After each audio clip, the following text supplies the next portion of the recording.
Is the old Rose Namajunas back? She beat Tracy Cortez last night, and I'll be honest, as the biggest Rose hater in the world, because I can't stand her, she's still not back. I just can't. She's supposed to go out there and beat Tracy Cortez. UFC Denver kind of delivered despite being a lackluster card. We had John Silva and Drew Dober going to war. Charles Johnson put out Joshua Van.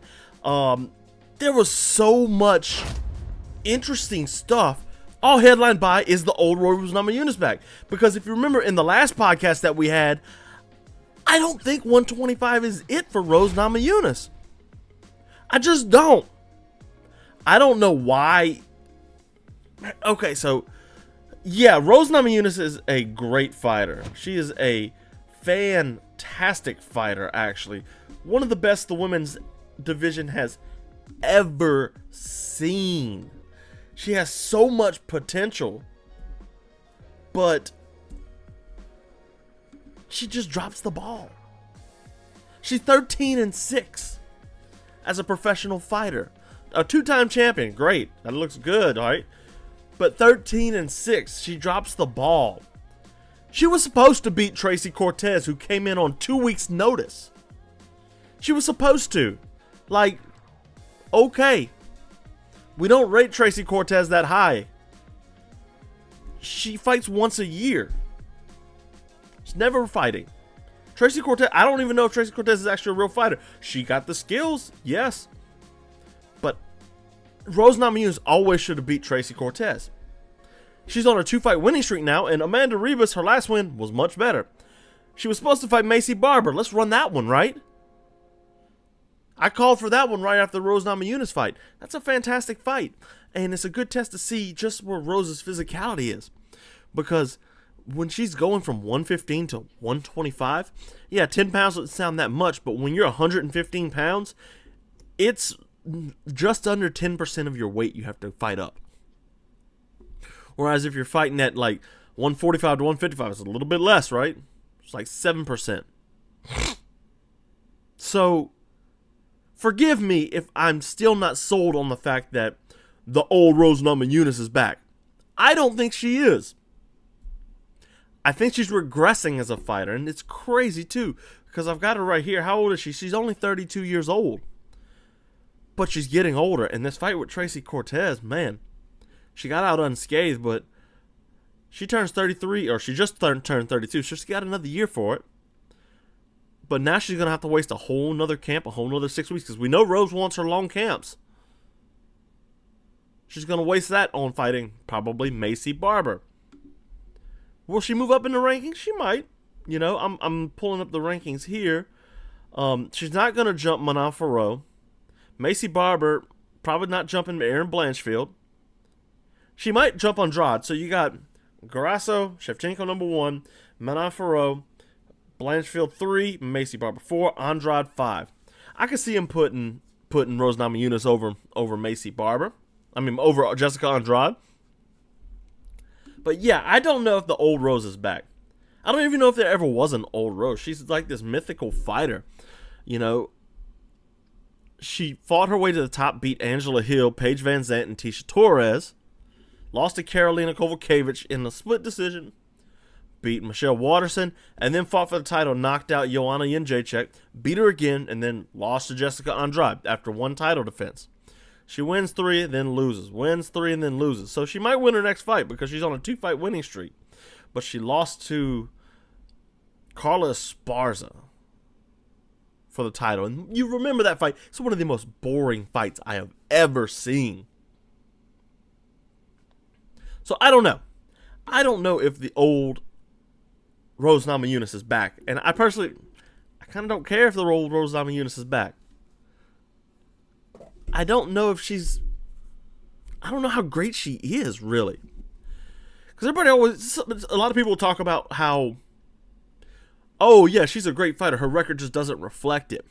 But your record is what is, that is what you do. That is, you know, he's a better fighter than his record shows. No, you have to win fights. And if you go 13-6, you're not that great. She's so skilled too. Drives me crazy.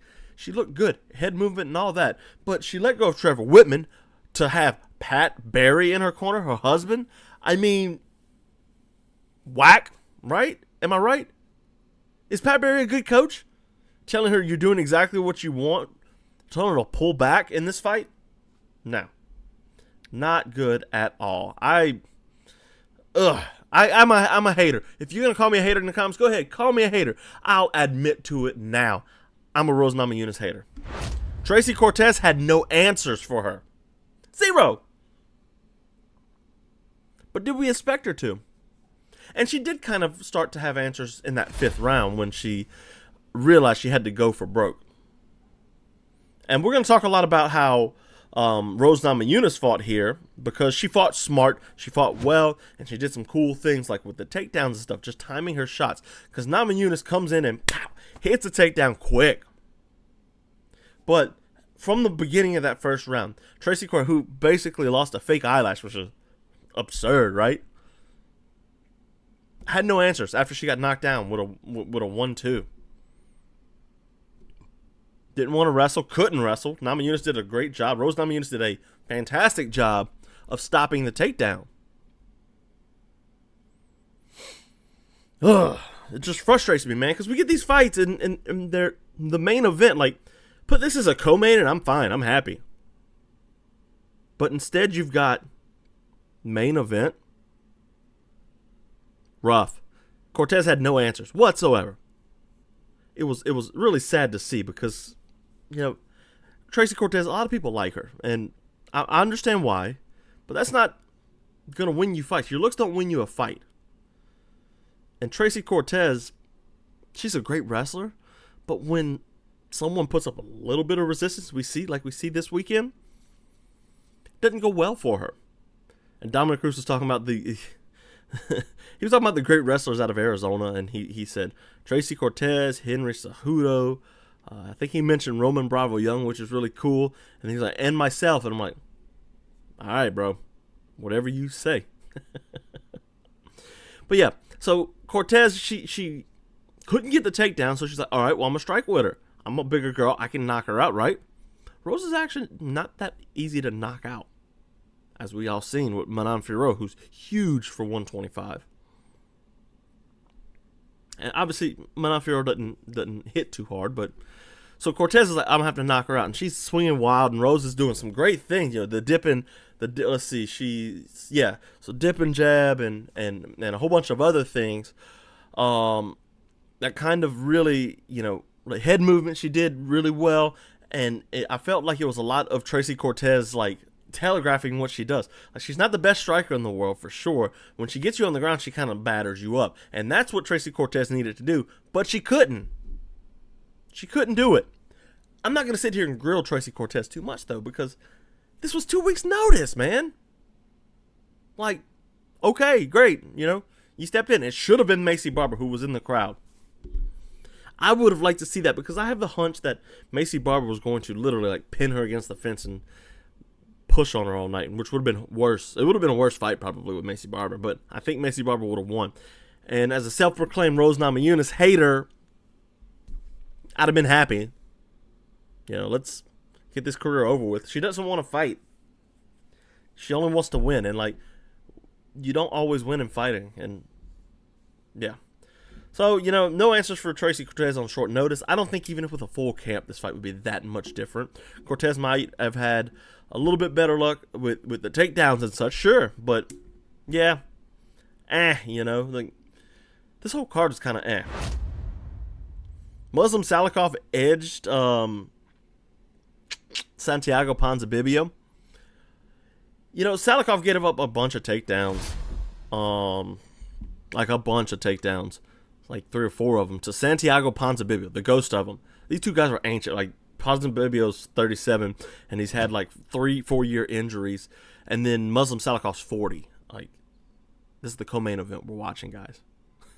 You should have put Jean Silva and Drew Dober in the co-main event, because that was a barn burner. We'll be talking about that next. But, you know, Muslim Salikov got this Sonda background, and you'd think he's like oh, I can stop a takedown. Like, that's not a problem. I'm used to people trying to take me down because that's part of scoring in Sanda and Wushu is throwing people to the ground on the Lei Tai. We did the whole Fight Finders video about that. And, yeah. So, you think he would be able to stop that, and the fight went to a split decision. I thought Ponzinibbio won it. I honestly wasn't paying as much attention because I was coming home from a event and I was watching the fight kind of illegally, you know, not like stealing the fight, but while I'm driving, I'm watching my phone, you know. And I thought Ponzinibbio, Santiago Ponzinibbio won the fight, but he didn't. Instead, they gave it to Muslim Salikov. And, like, you know, at 40 years old, what does Muslim Salikov have left? I mean, he's already lost to Nicholas Dalby and Randy Brown. You remember that beautiful Randy Brown knockdown where he won 1-2? We actually saw Santiago Ponzinibbio try and do that. So he did the L step. So he steps in one, and then he brings his back foot around, and then 1-2. So he kind of circles it, really. They call it an L step. And we saw Santiago Ponzinibbio literally did exactly that in like the second round of this fight, the best round he had. And I'm like, oh, okay, I like what we got going on in here, but, you know, it just kind of sucks because Ponzinibbio, he had that time where he was great. He was scary.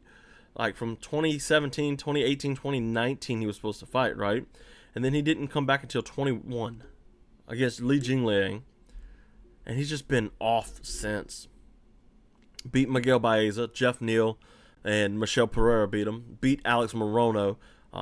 And then Kevin Holland and now Muslim Salikov. He was supposed to fight D-Rod. That would have been horrible. I have no desire to see that. He's old. It's done. We're done with him, right? Like, let's wrap it up. Let's wrap it up.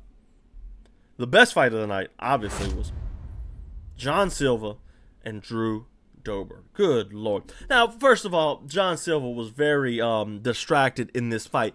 Couldn't tell he's dapping him up. He went and talked to Dober's corner in the middle of the fight, like they're fighting. He turns to Dober's corner and is like, shh, what are we doing, dude?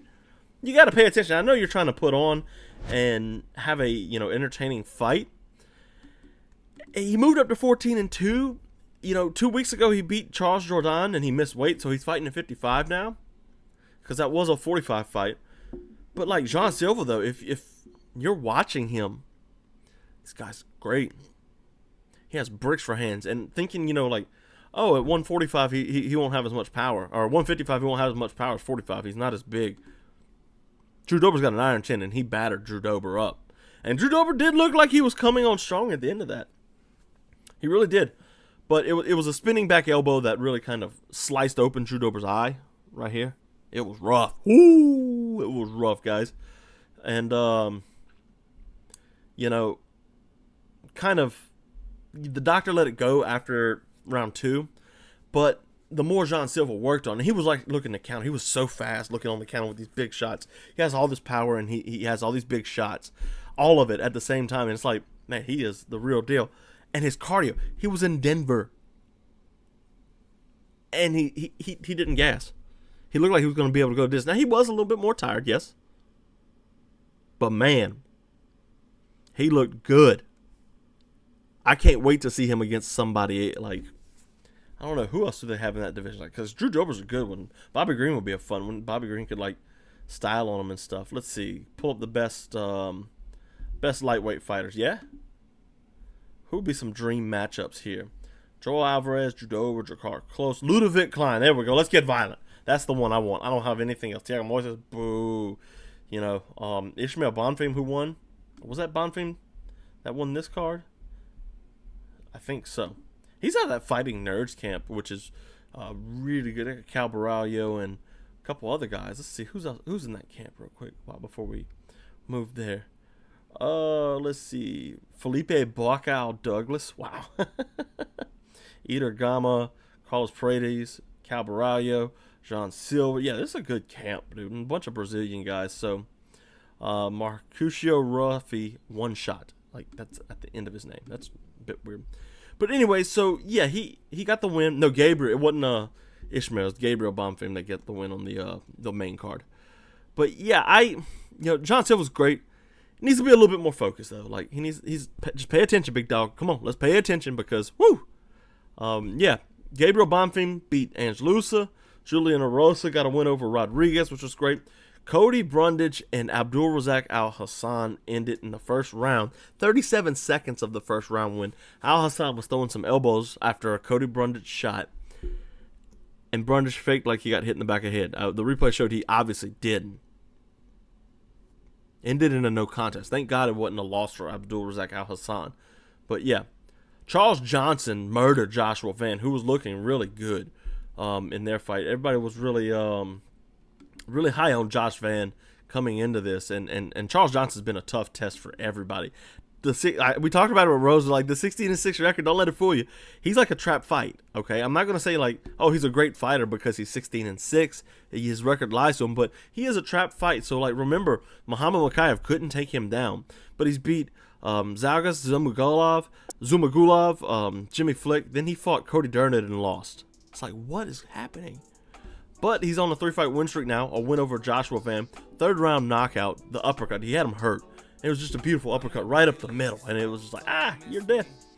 And you love to see it. You know, Charles Johnson getting another day because he lost 3 in a row. But now he's on a 3-fight win streak.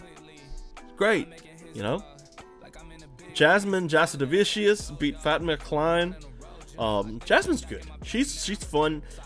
She's got really good wrestling, and she's one to watch that could sneak up that 25 division. Her and, let's see, did she ever fight Jillian Robertson at 125? Because that'd be really fun. She lost to Tracy Cortez. Natalia Silva. Oh, man. She got some stupid losses.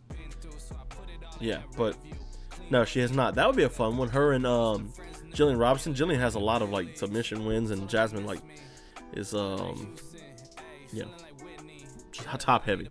Montel Jackson and Damon Blackshear, 18-second knockout, straight left. It was like, whoa, flash, and you missed it. Luana Santos and Maria Agapova. Luana Santos won via rear naked choke. Andre Petriosky and Josh Frem went to decision. Petriosky won that. And then Evan Eater, who's actually a decent fighter, beat Darius Flowers in the 2nd round, being arm triangle. So, yeah.